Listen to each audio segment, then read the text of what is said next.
to this episode of LinkedIn Audio. I think this is like our fourth one now, which I'm really excited about because Charles and John are just awesome people and they're like killing it in the Web3 space and not all smoke and mirrors. So I'm really excited to get them both on this LinkedIn Audio. So the title today is How to Nail Your Marketing in Web3 and the difference between Web2 and Web3 marketing. So I'm going to start with Charles. If you want to just jump in and give everybody a quick introduction of who Charles Adkins is, what you're up to. Go ahead. Yeah, hi everybody. Charles Adkins here. I do global BD at Aptos, Layer 1 blockchain, formerly VP of NFTs at Polygon. And I've been in the Web3 space for quite a long time.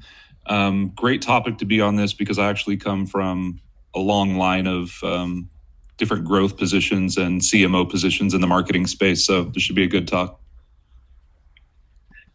Yeah, awesome. I think you have the best person in the world to be discussing Web3 marketing. Just an FYI, but not sure why I'm on this, but it's all good. So my name is John Kraske, Director of Strategic Partnerships at LandVault. We're one of the world's largest metaverse builders. I actually previously worked with Charles at LandVault, and then we actually previously worked together as well at a company called NFT Genius, which is a Mark Cuban, Ashton Kutcher venture-backed NFT platform.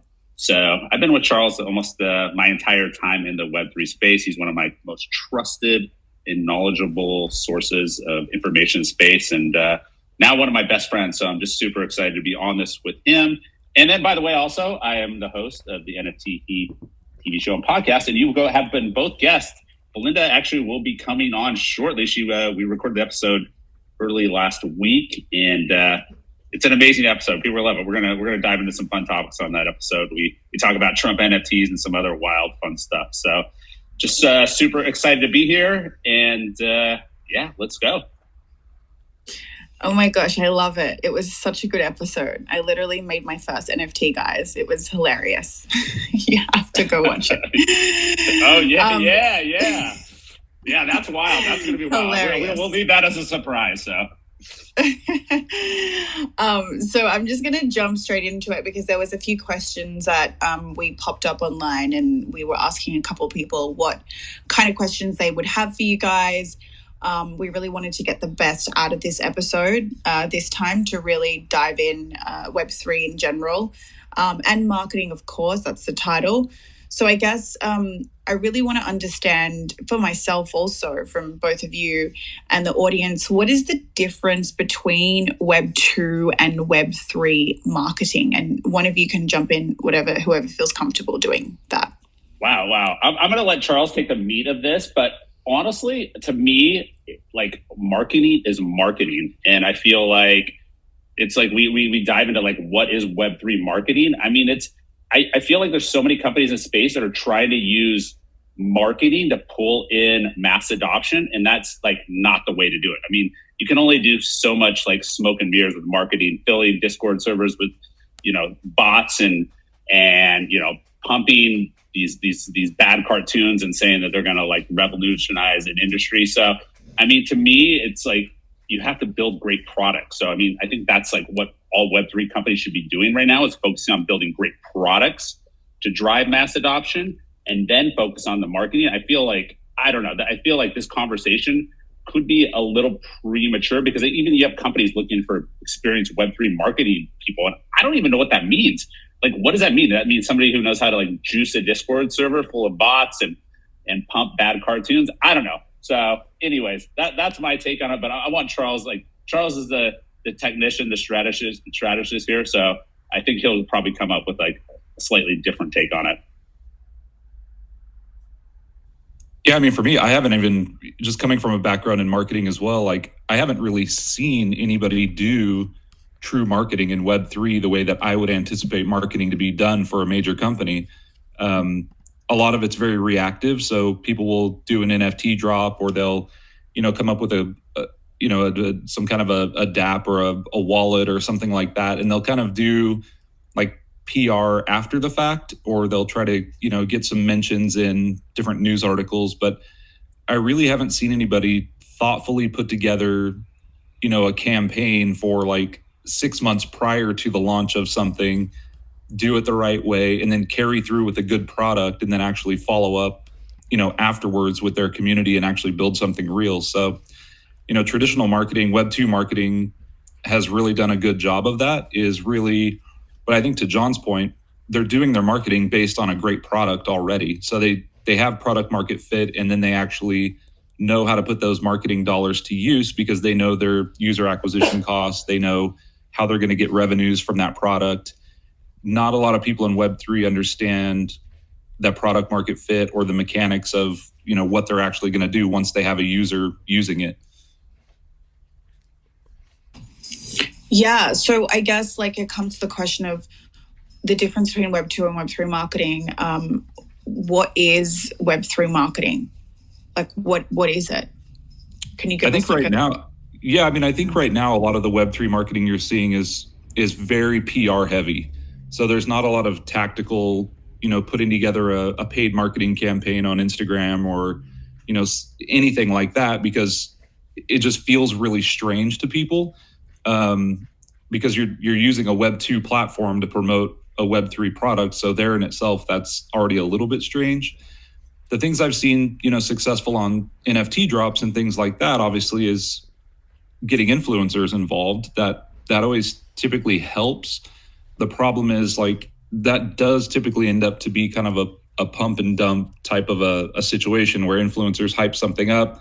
They might buy some of them themselves and then actually just, sell them the minute that retail buyers jump in and are in the market. But you don't really see, I would say Web2 marketing is very much knowing your user acquisition costs, putting together paid campaigns along with PR, along with a great product. And I think in Web3, you're seeing that kind of piece together through influencers, PR, but I haven't really seen a lot of well thought out paid campaigns being done in Web3.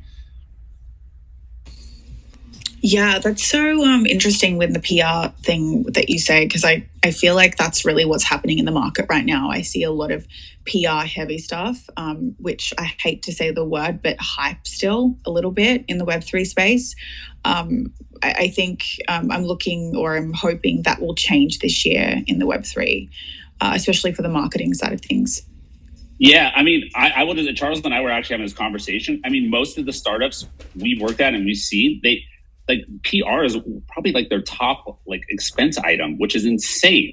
Like they get the VC money and then all of a sudden they hire a $30,000 to $50,000 a month PR company just to start pumping a product that hasn't even been built. It's kind of insane actually. And you're going to start to see a lot of these companies are now starting to experience big financial troubles. The runways are running short. VCs are not going to come in and save them again. So I think this year you're going to see a lot of companies just disappear. They're already starting to disappear. And it's because of just dumb mistakes like this of spending like tons of money on PR. It just makes no sense before you've even built a product and have that product market fit. So yeah, I'm glad we're having this conversation though. It's super interesting, and it's one that I don't think people talk enough about. It's so true. They don't even have a product market fit. I like giggled when you said that because it's like literally the thing, right? It's so simple, but most people don't really do it like that. I just want to make it known to everyone on stage. I know you've got your hands up waiting to ask a question. I will be inviting questions up. I think I might do it a little bit earlier because I feel like I really want to get everybody to jump in and ask their question. So if you want to ask a question to Charles or John on stage, please raise your hand now, and then I'll start letting people up slowly to ask their questions. I'm just going to quickly jump in. Another question that came up in the community was, with Web3, what are you seeing right now in terms of like use of technology for marketing? So example, like Starbucks, loyalty programs, airdrops, collectibles, merch. Like what are you currently seeing right now in that space of Web3? I think you covered all of them. That was about it right there. Is there anything else? Mostly airdrops, merch. You see a lot of that kind of stuff, but I think what people are using a lot of is they're really leaning heavily on a community. You keep hearing this word like over and over again, like we're using our community to help market for us, and they're the ones getting the word out. But I think it's an overused word in a lot of cases, because there's a lot of these Web3 products that don't necessarily need a community. And I know that's been like a controversial thing that I say all the time is, there's two reasons you really need a community. Is if you have a changing and dynamic environment, which is why gaming has such a really strong community, because those games are always changing. You can speak to each other about the changes in those games. That's why sports have a big community aspect to them, because the teams are always playing other teams and there's different matches and you can talk about that. And then the other side of communities that are really strong are those that are taking people from the place that they are and making them better. So you see this with like Peloton, CrossFit, like a lot of life coaching. If you're taking somebody from a place where they may not be doing great and you take them to greatness, that's kind of a changing environment where you can build like a really tight community. I think a lot of people right now, they just have products and they're trying to force a community aspect to it and use that as a marketing like system. Like, oh, our community is so strong, they're going to talk about us all the time. But like, some of the top companies in the world, like Exxon, Walmart, like you don't see the thriving like Exxon like community. Like that's just not a thing. And it's, they've come up with something that everybody needs to use. And it's that product market fit. Like they have a product that everybody needs and they don't need a community, and they very rarely do marketing. But yeah, I mean, I do see a lot of Discord communities. The NFT drop thing, it's like you'll see the NFT drop and literally you can almost time it. 3 months later, here comes the merch. Like they always drop the hoodies, the merch. Like, yeah, I don't know. They need to think a lot deeper about what their company actually is so they can understand how to formulate a marketing campaign around that. Because if your company is just, 10,000 PFP pictures, that's going to be a tough one to market for the long term. You have to create something a little bit bigger and deeper than that to even have marketing be involved at all, I think. Yeah, I don't want to be selfish and take up the whole stage here. I do have another question. If nobody else asks the question, I'll jump in last and ask that question to you and John. But I'm going to let questions up now. So Elijah, did you want to jump in and ask a question to Charles and John on stage? Go ahead. Yeah, thank you, Belinda. And I think this question will be directed to Charles, because I think you've practically said it all. I myself have a background in terms of marketing, Web3 marketing, and I've been a CMO in some startup Web3 startups as well. So I know basically the whole marketing on Web3 is based on one thing I've noticed is no adequate planning, and I think it's due to the maturity stage of the Web3 industry for now. So most startups don't even care about adequate planning for marketing, and they are mostly fast-paced, like in terms of what they want to do in terms of marketing and just following the hype. So I want to ask you this: do you have any solution in mind to this? How or a suggestion how startups can go around this and solve this issue? Because the whole hype thing is just like you said, it's basically a pump and dump. So even if you get influencers, get people to mention or speak about your project, I think that's just for a while. And even at some point with the whole community thing, it gets like the whole community just get burnt out at some point. So I think there needs to be a way around it. Maybe that should be down to proper planning. I don't know. So I think that question, I would just like to have an answer from you as well. Yeah, I think what we're seeing is there's so few people in the entire world that actually have like crypto wallets that are able to really participate in Web3 at a high level, that I think companies understand that they don't want to spend marketing dollars talking about their NFTs or talking about whatever type of a Web3 product they have, simply because there's so many steps that you're not really going to onboard, like quote unquote, like onboard people. Like I know, when Anheuser-Busch does an NFT drop, like you don't see a TV commercial for it, because they know that if somebody's interested in buying it, they're going to have to go sign up for a wallet, write down their seed phrase, understand how to get crypto in there, buy the NFT with crypto, get it into their profile, be able to see it, possibly join a community to speak about it.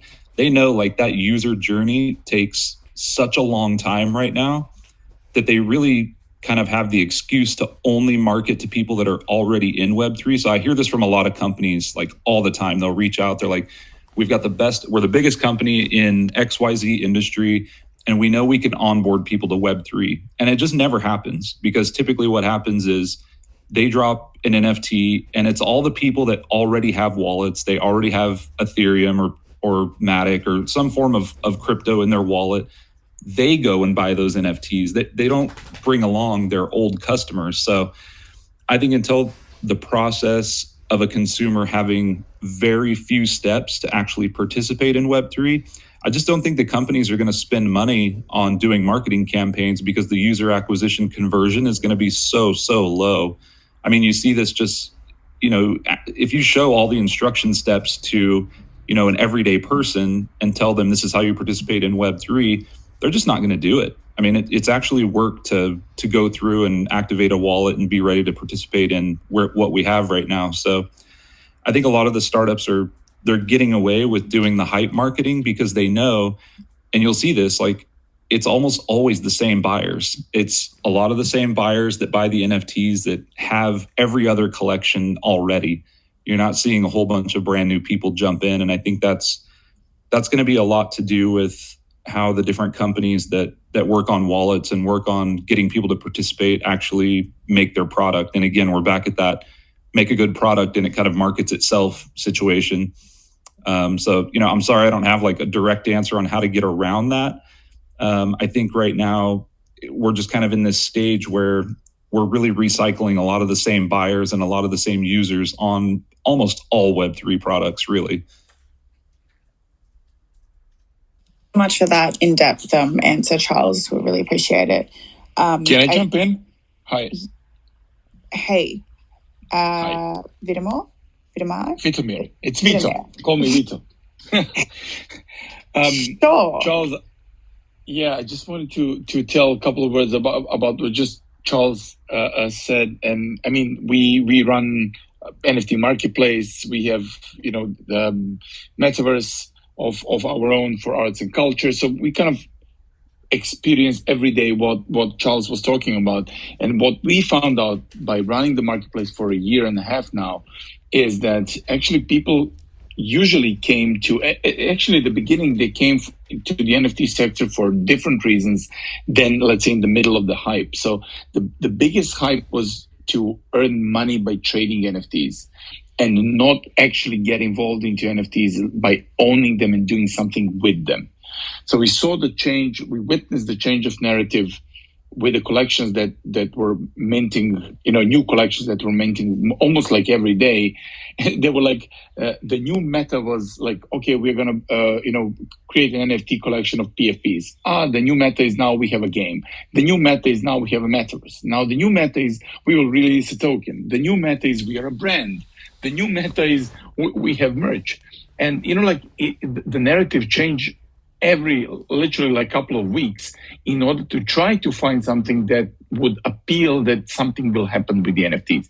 And I think that, yes, NFTs brought most of the people to Web3 in the latest hype cycle. But I would argue what Charles said, like Web2, if you think about Web2, that's not Web2, that's your user coming to internet.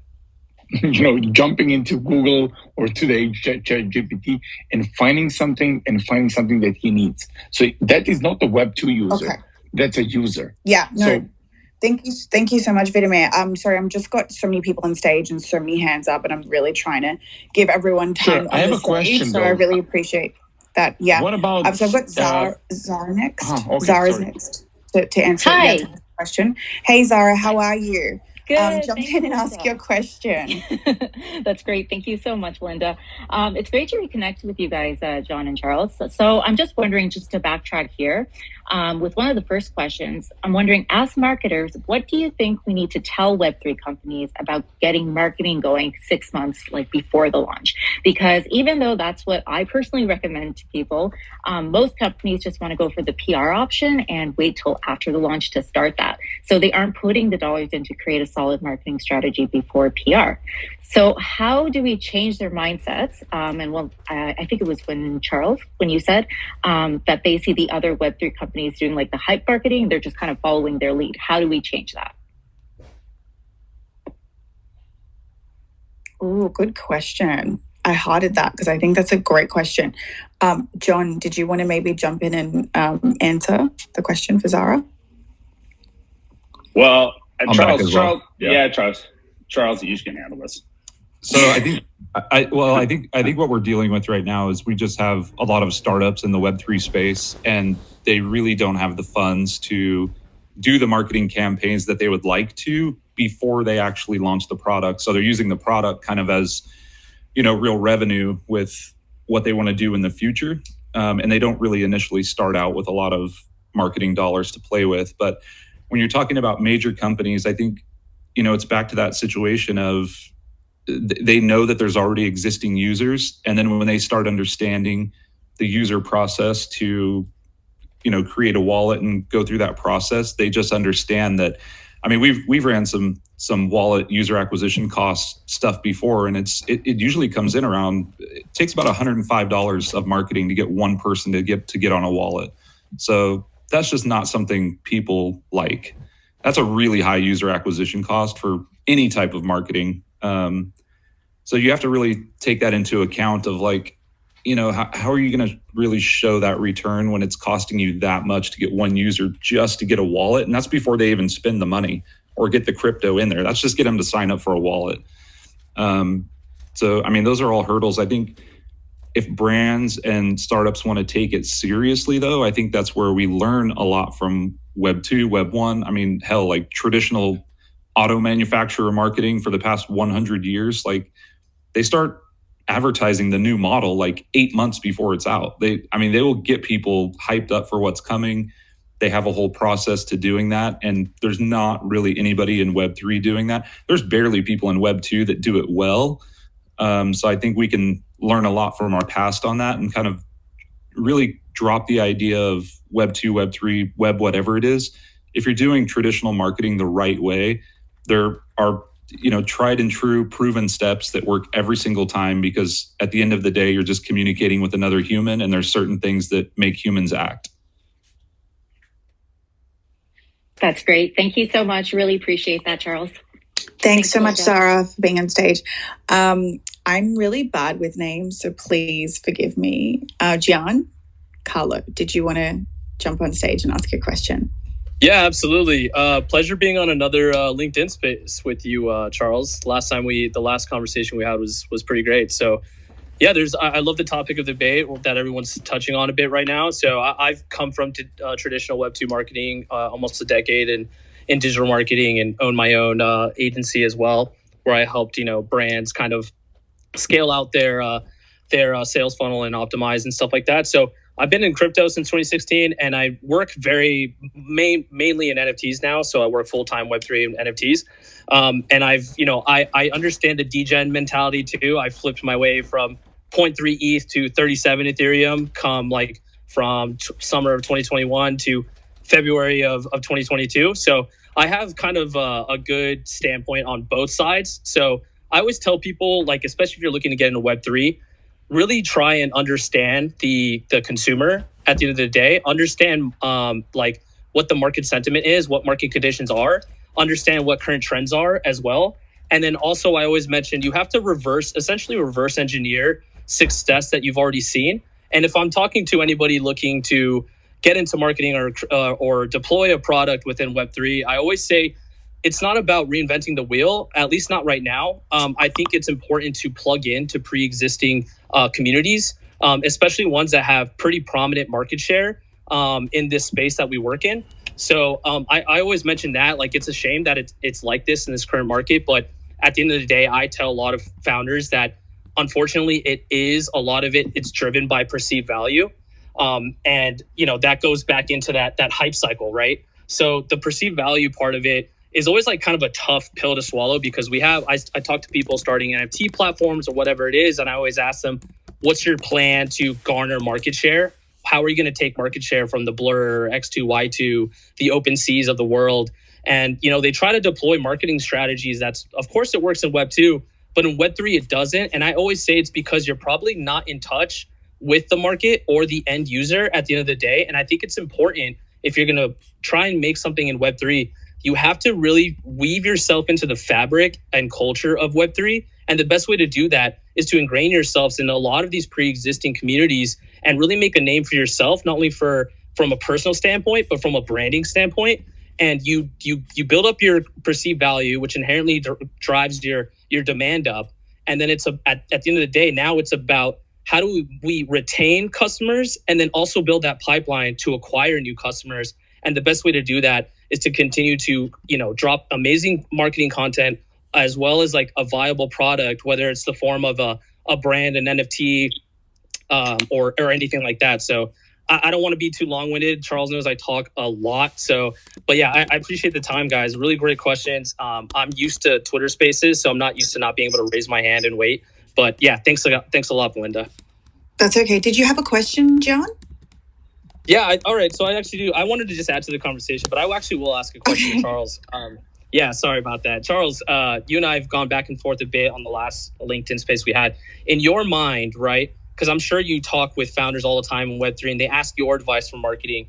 In your mind, if someone wanted to ingrain themselves into the culture of Web3, where would you have them go first, right? What sort of communities or brands would you have them try to reverse engineer so they can probably try and mimic that same success? I think it would really depend on the kind of product. I mean, if it's an NFT product, I think, looking in some of the Discord, seeing how people talk and engage is interesting. It's not my favorite place to be. It's not my favorite place for brands to be. I mean, one of the things that you kind of touched on is launching a lot of NFT marketplaces. Kind of like my thesis on any Web3, well, any product in general, is if you're not number 1 or 2 in your category, you better create a new category, because typically, like, market share doesn't allow for a number 3 through 10. So either, niche down like as much as you can, or become a real specialist in one area. I think on, Twitter is probably the place where most people talk, especially about DeFi. Like, if that's one of the things that, people are getting into on the Web3 side, you a ton of people on crypto Twitter talk about different DeFi products, but you have to be really careful about, what they're saying. A lot of them have a vested interest, or, even a more villainous interest behind a lot of the things they talk about. So I think it's just call and talk to trusted people in the space that have worked with large brands that, the large brands have vetted out. I think that always helps a lot too, to have someone else kind of go through that vetting process first. But yeah, it's tough out there. I mean, you have to do a lot of research and do a lot of your own due diligence to find the right places to be. Charles, I have a question for you. I actually was just thinking this as Giancarlo was talking, but go back to last week with the Porsche NFT drop, and how much of a disaster that was, because they really tried to lean in with that on sort of the degen community, which is totally not their customer. So I would love to get your thoughts on that specific project and where they failed miserably when it came to not only the product they created, but even just the marketing in general. I think with them, it's another one of those cases where they felt their brand was strong enough and they were going to bring all of their customers into the community. And again, like, if there are brands out there, even with that assumption at all, like, I am telling you, that is not going to happen. We're just not at that place in the market. Yeah, actually, I told you I had like some LinkedIn conversations back and forth with the guy that actually launched that Porsche NFT for them and did a lot of that stuff. And I kind of think back that they should have done, and again, like, the benefits to owning the Porsche NFTs, like, being able to go to their invite-only events. And that's the other thing. Like a lot of these degens haven't been to their events before. Like they're incredible. And all of their different like driving locations where you can go and test cars and really get behind the scenes with what Porsche actually makes it's really cool. And actually the entry point of those NFTs to be invited to those things is actually a pretty good value if that's something that you're into. I think one of the things that they were trying to think about is if we do invite only events, we want to make sure that people that buy these NFTs can actually afford the plane ticket to also go there, because you are actually going to have to travel to go to these events.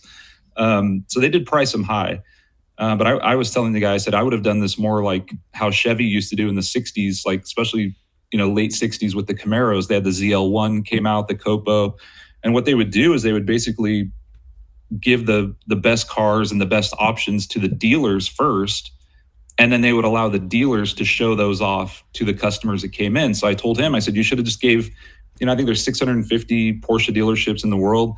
Just give, 10 of them to each dealer, have them get on a collaborative call, understand what the Web3 initiative is, and then give those NFTs to their top 10 customers in each region, because then those are already Porsche owners. They're going to be coming to those events. They're probably have already spent, $500,000 to $1 million buying cars over their lifetimes. Like that's providing value to the customers that already purchase your product. I just think dropping an almost 1 ETH NFT to a degen community that's probably never going to go to a Porsche event, it just did not have a market fit on that. I'm going to go to the next person that has a question. Thanks, Charles, for that, and John. Emerson, I know you've been waiting for quite some time, and I know I'm so understanding of everybody waiting, so thank you so much for your patience. Emerson, did you want to jump in and ask your question? Just before we do that quickly, I just want to let everyone know that's waiting, that's wanting to ask a question, can we not please do any pitches of their businesses or anything like that? Not to be rude or anything, but I'm just really trying to be mindful of everybody and everybody's questions. So if we can just jump straight in and ask the question, just so we can get all of these questions out of the way. Thank you so much. Go ahead, Emerson. Thanks, Charles and Belinda. Savvy analysis, great partnerships, and curious, with bringing developers to Aptos, do you find yourself in an extremely competitive bidding war on projects, or are they more drawn to the network? Yeah, I think they're really drawn to the network. We have seen some bidding processes, but we have that conversation pretty simply, and it just kind of goes like this. Do you want to end up migrating all of your properties in the next 3 years, or would you rather start with us now and just grow for the next few decades? Because the way that, Aptos is built, obviously it's upgradable and modular, and you can do a ton of things with it. We have been in some bidding wars. If it's an interesting product that has the potential to have more than 1 million users, or currently has more than 1 million users, yeah, we'll probably entertain some of those things. But when a star athlete comes and says, I'm doing an NFT drop and I need 10 million bucks, like that's pretty much a non-starter conversation. It's not a good match for what the Aptos blockchain, you could go do that on Ethereum and have all the wallets there, and you're not really concerned with high throughput, low latency. Those are the kind of things that like large enterprises, gaming companies, your major e-commerce and payment processors, like that's the kind of stuff that they're interested in. So we love our NFT communities on Aptos, but typically they come on, they understand the Move programming language, they build it themselves, they launch. We give them, development support, marketing support, but we don't dump a ton of cash on them. At this point, it doesn't make a lot of sense to do that in this market condition anymore. Very cool. Thank you. Thanks, Emerson, for your question. Viname, did you want to go next and jump in and ask your question on stage to John and Charles? Me? Yes, you. You're next. Yeah, sure. Yeah, actually, I wanted to ask a question about AI. And do you think that people in the marketing sector especially are afraid of AI? And where does the metaverse that was so hyped comes into place now that we have AI as the next hype cycle? Yeah, AI is definitely going to have a lot of, I'll say, bad marketers kind of shaking in their boots. Interesting. AI is very interesting to me. And I do think when you start combining AI, quantum computing, smart contracts, and all of these things working together, I mean, the world gets pretty interesting within the next 10 years for what humans have the ability to do. I mean, I'm obviously, big time team human, but it is pretty interesting to see what AI is capable of. As far as the metaverse, I've always viewed the metaverse as, the virtual continuum of the internet. I do think we're just kind of waiting on Gen Alpha to arrive and really be there. But if you notice, like anytime you're reading articles about what the metaverse is, they always bring up Fortnite and Roblox. You never really see like, oh, it's Decentraland, or oh, it's Sandbox, or Somnium Space, or any of these other kind of Web3 based virtual platforms. They always say, so and so wants to be in the metaverse, and that's why they're talking to Roblox. And it's like it's just a very interesting thing that's the immediate thing that they go to is gaming. But yeah, I always follow the trends of what Gen Alpha is doing. That's anyone born after the year 2010. They're in games, they're socializing in games, they're spending money in games, and it's only going to get better for them when they are able to take ownership, be a part of creating those games, and then actually earn money from helping the game publishers, create different worlds and different assets within the game. So I'm super excited for metaverse, and especially Web3 metaverse, where people can actually have ownership of those assets. I think it's going to be really cool. I just think we're not going to quote unquote onboard people. We're really just going to have that market segment age into it. Charles, another point too is companies like Roblox are starting to build out Web3 metaverses. So I just think for brands, it's a lot safer to go into a Fortnite or Roblox because it's not Web3. They already have the users, the data's there. It just makes a lot more sense. And then they're in a perfect position to take those brands on that journey. But I think that's kind of what you have to do right now. It's kind of baby steps. I don't think many brands are ready to just go full throttle into a Web3 metaverse. Based on the conversations I'm having, and I assume the conversations you've been having as well.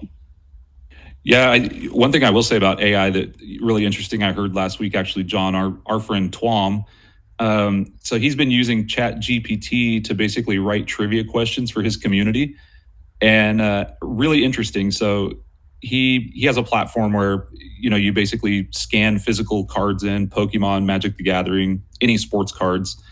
They basically go to a vault, and then you can buy, sell, and trade the NFT version. And then when you want the physical card back, you basically burn the NFT and they mail you the card. But beyond that point, so he basically asked Chat GPT, he said, write me a trivia question where the answer is Dr. Doom. And this thing seriously wrote like a complex storyline and a complex question, knowing all of the backstory of Dr. Doom, and basically had that as a trivia question. I was like shocked at how like complex the actual trivia question was. So if you're like running communities, that's just like a fun thing to like play around with, is have Chat GPT write your trivia questions. It actually does a really good job at it. Wow. I love it. I actually have a friend who just said he wrote a birthday card for somebody using Chat GPT, which is wild. Are people going to start doing like eulogies and wedding vows and all that with Chat GPT? Is that where we're heading? Yeah, totally. Humans like totally life. We like things easy, not complicated. Vitamin, thank you so much for coming on stage and asking a question to John and Charles. Michael, did you want to go next? Yeah. Hello. Oh, which Michael? Which Michael? Oh, sorry, Michael Coppola. Yeah. Hi, Belinda. Thank you very much. Hi, Charles and John. Nice to meet you. I wanted to ask you a question, pretty practical. Are you using any Web3 marketing platform to manage your campaign? And if not, will you use one? And what functionality will you require by such a platform? I don't think we are currently using a Web3 like a Web3 native marketing platform. I don't think we are at this point. Yeah, John, I don't know if you have any thoughts on that. I know that No, I'm pretty sure we're not, though. Yeah, but I mean, we've been having some of these conversations, but I mean, not to get into a ton of Aptos, but I mean, you guys run very much like a Web2 company. I mean, a lot of the people there don't even know any of these degen buzzwords, and it's probably a good thing. But I guess I was curious, Charles, if you were a founder, you're the founder of your own Web3 company, and you were hiring a marketing person, like how important would actually being in the Web3 space even be to you as a hiring manager? Or would that even matter? Yeah, I mean, to me, it wouldn't matter. I would look more at the marketing chops in general. And then, I mean, a really good marketer, once you kind of tell them what the product is, they just have that set of skills to go back and do the marketing correctly. I mean, our head of marketing is formerly, did marketing at Bloomberg and, a few JP Morgan. So like, very different than a blockchain, but still it's like the marketing chops are there. It's a great, it's once you have that great skill set, you can transfer that pretty well. I think to Michael's point, like what would I look for in a marketing platform? I think it's really difficult because what I would like to see is for users to actually own their own identity and be able to be rewarded for being shown ads. And in order to do that, like the ad tech and the actual ad software would need to be on chain. So you can actually track a lot of that. Well, it may not have to be fully on chain, but I do think it would be nice if people could actually opt into having their information shared or shown ads to. I mean, right now we're testing some stuff like that, but really people in Web3, like people in general, like they just don't like ads anymore. So marketing to them is, I think knowing what they have in their wallet is a really big help to getting an idea of what the people are interested in. But again, like I think giving people the power to decide if they want to be marketed to is what Web3 is going to be all about. Okay, cool. Thank you. Thanks so much, Michael, for your question. Anastasia, did you want to go next, or Anastasia? Yeah, hi, thank you. So basically, actually, my question is similar to Michael's, but it's still a bit different. First of all, excuse me for my accent, and thank you for this online event. You have already answered most of my questions, but I still have one. So currently, we have massive Web2 social platforms like LinkedIn, Twitter, Instagram, TikTok, etc. But we also have fantastic marketing tools like Sprout Social, HubSpot, and all this like huge marketing tools that help us to use like analytics and scheduling and everything. So my question is basically, when do you think we'll have a real Web3 social media platforms and good Web3 marketing tools that will have, or will we have them at all? Or will we just learn to adapt existing social media platforms to Web3? I mean, for us, I know the easiest one, we've done some analysis on this, kind of the easiest one to migrate into a more Web3 centric platform is kind of the format that Twitter uses. That's probably the easiest one to actually have transfer over to a Web3 product. I think right now, what a lot of the chains are struggling with and what we're actually trying to solve and kind of what we're built for, it's just the number of transactions. When you start putting on like social activity on chain, like the amount of activity that's on a platform like Facebook and Instagram, you can imagine like, there's probably 500,000 likes, comments, and reactions. Probably, I don't know. I would say 500,000 a second, but I don't know. That just seems insane. And if you want to start tracking all those on chain and actually rewarding people for those reactions, you need really high TPS, really low latency. It has to feel very natural. I don't think there's a ton of chains out there that could handle doing something like that. I mean, we do some testing with some of the largest social platforms there are. And like when you have 2 billion people on a platform, the amount of on-chain activity is it's astronomical. Like when you start looking at the numbers. So I think, yeah, Twitter's probably the easiest one to rebuild as Web3, but I do think there are going to be, people that are building these large platforms. They just take a heck of a lot of work to do, and getting the blockchain portion of it to work properly is a pretty behemoth task. So I think people are working on it. It's really tough. Some time. Yeah, I mean, we just need, we need to, we're kind of like, imagine putting YouTube on a 56K modem that was on dial-up internet. Like, we're kind of at that point. It's like, we want that really cool thing, but like, yeah, we've got to get the high-speed version of the internet on, and, not to plug Aptos, but I mean, that's pretty much what we do and what we work on every day. Okay, thank you. Thank you so much, Anastasia, for jumping up on stage. Michael N. Go in Hi, and thanks. ask your question. Hi, guys. Pleasure to be here. I have a comment and I have a question. I'll start with the comment because those two are interrelated. So I think a little while back, I believe this was Charles that was talking about onboarding people and how big brands basically don't necessarily market to that component of a Web3 project. And by and large, I totally agree. However, having said that, I came into the space from a Web2, being like an e-com brand. And if and it really is going to depend on a project and a product that is tied into your project. If you have niche enough community that is super passionate about your product, it's worth your time onboarding them because you're going to be missing out on a big chunk of your existing customer base that won't be able to participate in your offering. Will it scale to the size of Disney or Porsche or a company of those size? No. Will it help you? Yes. So that's just from the experience. My question, however, also in the same vein, we target any Web3 project, right? Any NFT project kind of targets two different demographics. One is a quote-unquote NFT community or NFT enthusiasts that are there to basically trade NFTs and hedge their value, right? I mean, that's just like an unspoken truth. The other part of it is that community I just spoke about that is more interested in what you are going to do with those NFTs and how your Web3 component integrates with your tangible physical service of good. So my question is, as a marketer, how do you negotiate that conflict? Because the overlap between those two communities sometimes is very negligible. Does that make sense?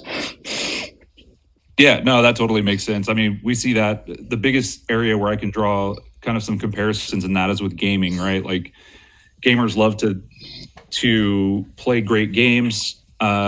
Sometimes when a great Web3 game is built, the first wave of people in there are speculators and people that gamble and kind of, do the grind mechanics to earn the tokens. And then, it causes, a really bad energy between people that like playing games and people that are trying to make money and flip things. So I think it's just, having a great product and taking, unfortunately right now, there's still a big focus on monetary value of NFTs, tokens, things of that nature, that we still have a lot of speculators, straight up gamblers in there that are just day trading a lot of these assets. And I think when we get to the point where there's a lot more people in these ecosystems and the pricing comes down quite a bit, and then high performant chains are able to put out, millions of NFTs at a time, and they basically become as ubiquitous as like an email. Obviously, the value of those in a monetary standpoint is going to go down a lot, although the use case will still be there. So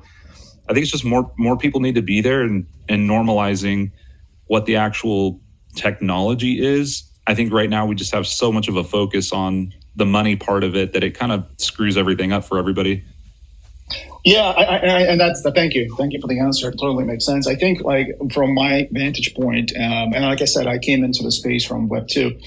We made a decision early on to focus strictly on our core audience, and those are the people that will be interacting with our business, our product, our services. And then if we tend to attract those day traders, as you said, so be it. But it all comes down to the project itself, right? It all comes down to what it is exactly that you're trying to achieve, and understanding that and understanding your core audience. I think, as with any project, really is the cornerstone of the success. Just my 2 cents. Thank you so much, Michael, for your question. Appreciate you being on stage. We've got a few more questions. We've literally got 10 minutes left. So I'm going to try and get through these as quickly as possible because Charles and John need to leave on a hard 9 a.m. Australian Eastern Standard Time. So Sergio, did you want to go next? Yeah, sure. Thank you all. Thank you all for having me here. Thank you, Belinda, Charles, and John for sharing your experience on the Web3. I would actually drop the question at the very last, but I would like to add that based on my experience, the way you're doing marketing is going to depend exactly on the profile that you are looking for. Because in my case, we are running a business to business marketing strategy, right?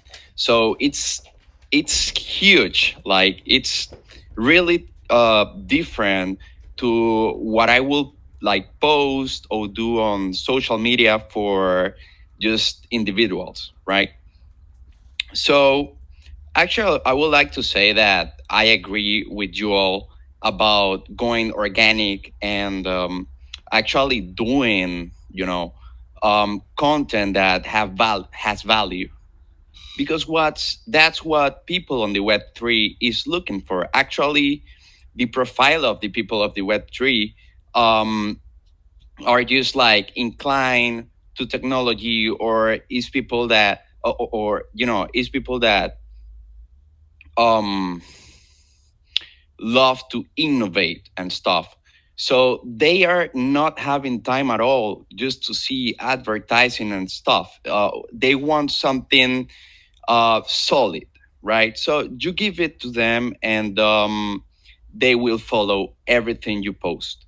Actually, I run a magazine that is weekly on a group for decision makers. It's named Blockchain Business Trends, and when we engaged with the top, and I'm not lying, it's the top people on the Web3. I would say it's the top NFT project out there list, And when I asked them, like, you know, the traditional question of marketing, like, how did you hear about us? And they say, hey, you know what? I saw all your content. I saw the people that's in there, and we decided you were the best option because you are giving an advanced value to them when you are transparent and when you create content that is professional, trustworthy, and the content that they are looking for, right? So my question here is, what is your lead generation strategy? Because last year we actually did about 4 to 5 clients, and some of them, like, it's completely different because of the nature of their business. Some of them are looking, like accepting crypto. Some of them are running NFT, and some of them are just a cryptocurrency project. So what is or what do you recommend me for lead generation? I mean, we are already on a huge Okay, so on the the top question. point. So Sergio, sorry, I'm just trying to be really mindful of everyone's time here because we've literally got 5 minutes and there's still people on stage wanting to ask questions. So the question is, what is the best way to generate leads? That's the question, just to confirm. No, what is? I mean, when you get in contact with them, how do you convince them that you are the best? We have already done that, but Right. on the last Okay. 2 months, we have been struggling. Okay, cool. So John and Charles, do you want to jump in and give them like a couple tips, Sergio, a couple tips on how to convert? I mean, I think for us, like, we get a ton of inbound leads, and that's a really great thing for us. And we try to compare apples to apples and make sure that everybody is looking at the same information. And then, like, really, you just have to be the best. I mean, that's kind of how you win with today's market and moving into Web3. Like, people want transparency. You just cannot, like, there is no fake it till you make it anymore. There is no, like, hey, we're kind of like messing with this number, and this may not be our true transaction volume, and like, it's on chain. Like, that's, I always joke with John about this. I said, like, if you want to be like a criminal or do something shady, the last place you want to do it is in the blockchain industry, because everything's literally on chain. You can look it up and see what's real and what's happening. So I think for you, just having a slowdown, it sounds like the last 2 months, that is 100% like market conditions. I wouldn't worry about that at all. Like, everybody in the industry is seeing that. I mean, we're seeing it with a ton of companies in Web3 that are, halting hiring, doing layoffs. It's, people right now are just converting a lead is tough, and getting a lead is super tough right now. And I think a lot of it's just fear and market conditions. I wouldn't worry about it too much if I were you. That's Charles. Yeah, that's a really good answer. I'd just add to that, Sergio, real quick. Just keep creating content as well and engaging with your community online, like LinkedIn, Instagram, Twitter, all those spaces. Just keep building and keep pushing, because if you're consistent, you would definitely attract inbound leads as well. So just keep doing that. Thank you so much for being on stage, Sergio. Dima, did you want to jump on and ask your question? Yeah, hello everyone. Thank you for meeting. So I will be quick. What do you think about to attract people from Web 2 to Web 3?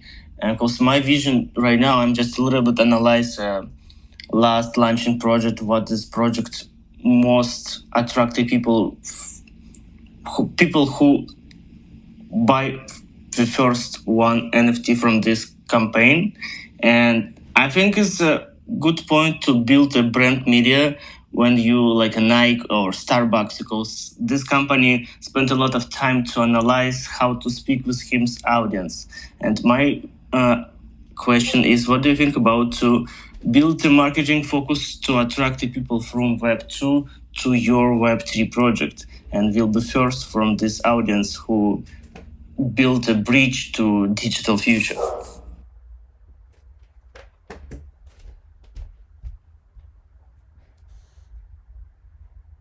Everything that we do in Web 2, that it's like really comfortable.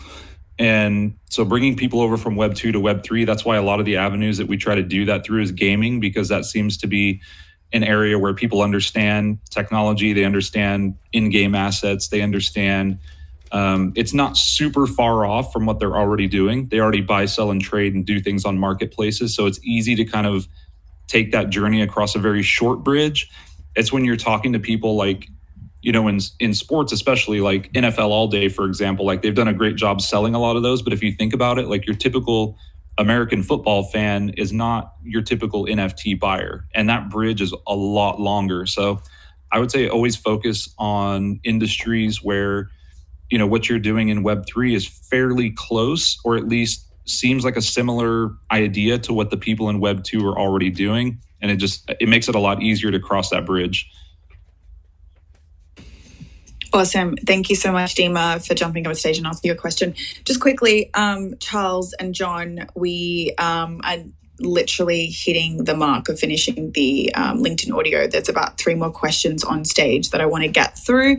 But if you guys need to leave, please let me know now. If we can ask these 3 last questions, that would be amazing. Are you guys good with time, John and Charles?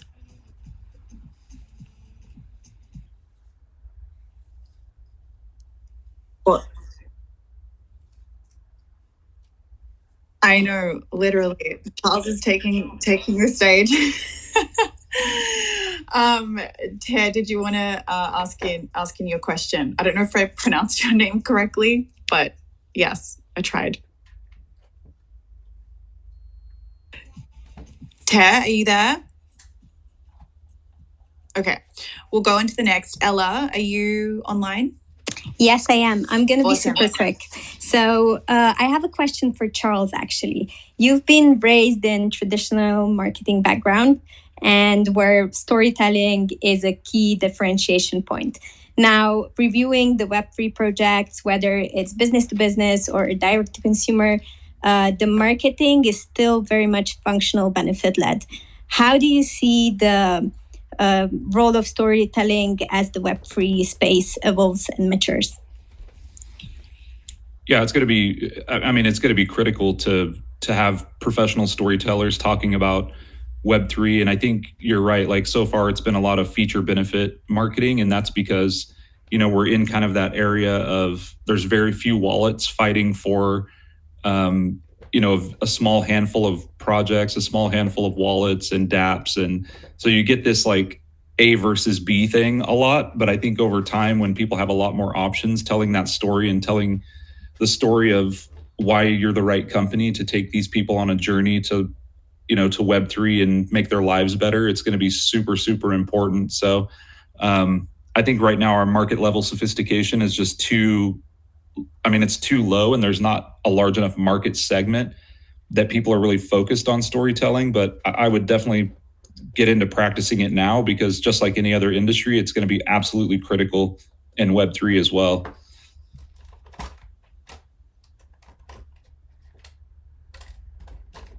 With a question as well. I really appreciate that.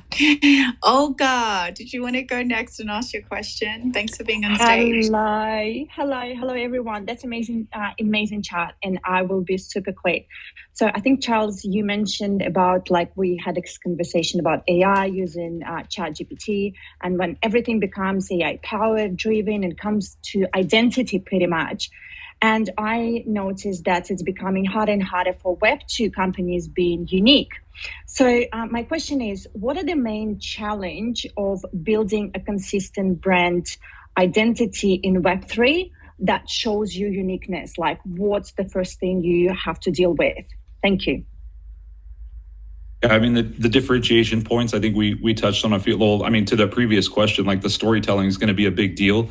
But then also like really finding that niche that works for you is, if you're not I always have that theory, if you're not number 1 or 2 in your category, like really work hard and dig down to create your own category and your own uniqueness, and do things that obviously tell stories the way that AI is not going to be able to over a long cohesive period. And that's going to be, communicating with really deep empathy, with really hands-on approach to talking with the people that own your products, or you want them to own your products. Humans are going to have to do a lot more work, but it is going to be nice, seeing people have control of their own identity is going to be, a great thing. I think, and again, like identity, and then everything that we log into, I feel like we're going to have to go to biometrics, obviously with quantum computing, probably in the next 3 years. Any typewritten password is going to be completely useless. I mean, a quantum computer could, at the consumer level, could probably break any password in the next probably 3 to 5 years. So, we're going to have to do some biometrics. We're going to have to do fingerprint, retina scan. I know people get freaked out by that, but it's just going to be, it's going to have to be, if you want to keep yourself safe and have ownership of your identity. I think humans are just going to have a lot more hands-on approach to their customers and the people that they want to be their customers. So much. I love that. Thank you. Thanks, Olga. Ter, are you on stage? Are you online? Did you want to ask a question? Okay, he's not here. We tried. So that is the end of the LinkedIn audio. Thank you so much, Charles and John, for being on stage. And thank you so much, Charles, for taking the whole stage. I think John had a few moments there where he he came in and answered some questions, but I really appreciate you both so much. And thank you so much for being a voice of the Web3 and being really transparent and real with the community. We need more people like you both here, especially in Australia, which we're really excited to have John at some stage come to Australia. Hopefully we can drag Charles along with John at some point. But yeah, we're really excited about that. Thank you so much, everyone, for listening to this LinkedIn audio. We run these every fortnight. Topics around Web2, Web3, technology as a whole. But again, thank you so much for everyone listening. Amazing. Thank you, Belinda. It was a blast. Let's definitely do this again. Yeah, thanks so much. Yes, thanks. And we're bringing Charles. Charles, he's coming with me to Australia. So yes, Charles, you need to come. Get on the plane. I know it's really long and tough, but you'll be good when you land. Yep, I'll be sure to get out there. All right, guys. Thank you so much again. Thanks, legends. All right, bye. All right, Bye-bye. Bye.